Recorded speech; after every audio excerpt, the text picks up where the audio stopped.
लड़ने के ऐलान में देरी करने वाली बसपा ने कुंदरकी सीट पर प्रत्याशी उतारने में तेजी दिखाई है। एक बार फिर दलित मुस्लिम गठजोड़ के सहारे बसपा चुनावी दौड़ में उतरी है। कुंदरकी उपचुनाव में संभल के रफतुल्ला उर्फ नेता छिद्दा पर हाथी के महाबत बैठेंगे। इस गठजोड़ में कुंदरकी सीट पर बसपा को 2 बार जीत मिल चुकी है। बसपा की यह रणनीति सपा का खेल भी बिगाड़ सकती है, सपा के वोट बैंक में सेंध भी लगा सकती है। बसपा के वरिष्ठ नेता रफतुल्ला उर्फ नेता छिद्दा को बसपा ने कुंदरकी से टिकट देकर फिर भरोसा जताया है। रफतुल्ला ने 28 साल पहले पहला विधानसभा चुनाव लड़ा था। अब तक वे 4 बार बसपा के टिकट पर मैदान में उतर चुके हैं। यह उनका 5वां चुनाव है। रफतुल्ला को टिकट मिलने पर पार्टी कार्यकर्ताओं ने खुशी जताई। बसपा के कार्यकर्ताओं ने इस मौके पर मिठाई खिलाकर और फूल मालाएं पहनाकर रफतुल्ला को शुभकामनाएं दी। बसपा के नेताओं और बसपा प्रत्याशी रफतुल्ला उर्फ नेता छिद्दा का कहना है कि पार्टी ने भरोसा जताया है, जनता के बीच जाकर भरोसे को कायम रखेंगे और जनता ने भी बसपा प्रत्याशी पर जब भरोसा जताया तो क्षेत्र का विकास ठीक उसी तरह किया जाएगा जिस तरह बहन जी के सरकार में होता था। किन मुद्दों को लेकर आप चुनाव में हैं और क्या करना चाहते हैं? मेरा नाम रफतुल्ला उर्फ नेता छिद्दा है। पहला चुनाव 96 में लड़ा बीएसपी से, उसके बाद लगातार 12 से 17, 22 और अब उपचुनाव 5वां चुनाव बीएसपी से।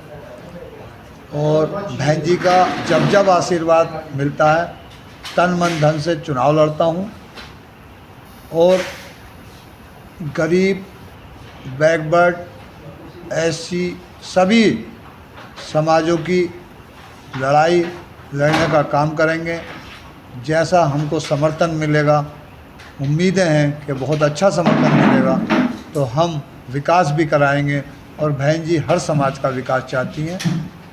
साथ में मुसलमानों की खासकर ये हम उनसे अपील करेंगे कि कुछ लोग वोट तो सब ले लेते हैं लेकिन बाद में बोलते नहीं, ना ही मुसलमानों की कोई बात कहते हुआ सुना होगा आपने। जो 95% वोट लेते हैं वो भी नहीं मुसलमानों की बात कहते। इसलिए बहन जी जब सरकार में आई उन्होंने सबके हित का ध्यान रखा, मुसलमानों की सुरक्षा का ध्यान रखा और यही मुसलमानों से अपील करूंगा कि वो अब बीएसपी से जुड़ें और अपने हक की बात करें। वो मुकाबला किससे मानते हैं, किस तरह से मुकाबला बीजेपी?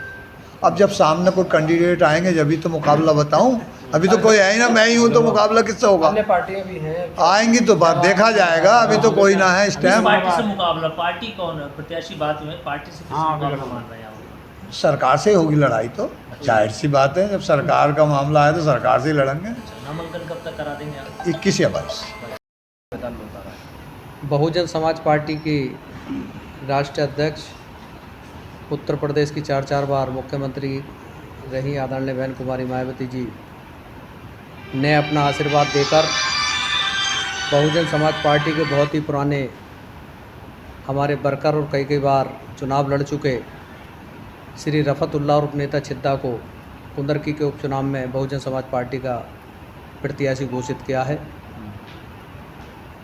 किस तरह की उम्मीदें रहने वाली हैं जो आपके कैंडिडेट हैं उनसे? ये जो हमारे प्रत्याशी घोषित हुए हैं नेता छिद्दा साहब, ये बहुत ही चर्चित और बहुजन समाज पार्टी के बहुत ही पुराने सिपाही हैं। बहुजन समाज पार्टी का एक कार्यकर्ता इनके चुनाव लड़ाने का काम करेगा और मुझे पूरी उम्मीद है कि अच्छे मतों से ये विधानसभा कुंदरकी से विधायक बनेंगे। किन मुद्दों को लेकर के चुनाव होगा और नामांकन कब तक करा देंगे प्रत्याशी? आज की सरकार में आप देखेंगे कि मुद्दे ही मुद्दे हैं, चाहे विकास का मुद्दा हो, बेरोजगारी का मुद्दा हो, शिक्षा का मुद्दा हो, स्वास्थ्य का मुद्दा हो, किसानों का मुद्दा हो, तमाम मुद्दे हैं। ये सब मुद्दे इस चुनाव में रहेंगे क्योंकि जब बहुजन समाज पार्टी की 2007 से 12 की सरकार थी तो जो कुंदरकी विधानसभा का क्षेत्र है ये रामगंगा नदी क्षेत्र कहलाता है और इस क्षेत्र में कोई विकास नाम की चीज़ नहीं थी। लेकिन यहाँ से कुंदरकी से उस समय जनाब हाजी अकबर हुसैन साहब जीते थे और माननीय बहन जी ने उन्हें मंत्री बनाया और उस क्षेत्र का बहुत विकास किया। ये बात बिल्कुल 100% सही है और वहाँ जब क्षेत्र में आप लोग भी जाएंगे तो आपको लोगों से सुनने को मिलेगा कि जो नदी के पुल हैं, सड़क का निर्माण है, बिजली की व्यवस्था है, बिजली घर का स्थापना वहाँ हुई है। तमाम विकास बहुजन समाज पार्टी के समय में कुंदरकी विधानसभा क्षेत्र में हुए हैं और आगे भी हमें उम्मीद है कि नेता छिद्दा जी को वहाँ की जनता प्यार और मोहब्बत से विधायक बनाने का काम करेगी। बहुत बड़ी संख्या में वोट देकर कुंदरकी विधानसभा का एमएलए बनाने का काम करेगी और ये भी पूरी जनता के लिए सभी विकासों का कार्य करेंगे।